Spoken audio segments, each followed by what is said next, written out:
If you are going to start your own business, your own agency, or whether it's content creation or whatever it is, you don't try to be perfect in all the things, because perfection is such thing that is not achieved within few hours or within few days or even within few months.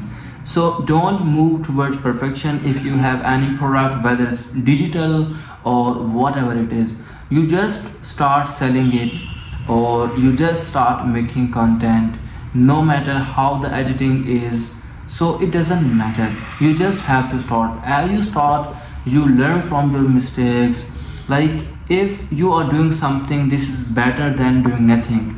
So if you are waiting for the perfection, so like if you are watching YouTube videos, then if you have heard about MrBeast, a lot of people know, then if you see his oldest video, then they are not as much as edited like today's.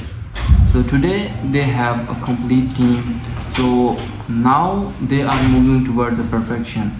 So you cannot be perfect within 2 days, 2 to 3 days, or in a couple of weeks.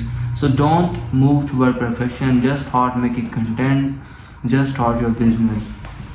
And if you have any question, comment below. I will be making complete video for you. And don't forget to follow and subscribe.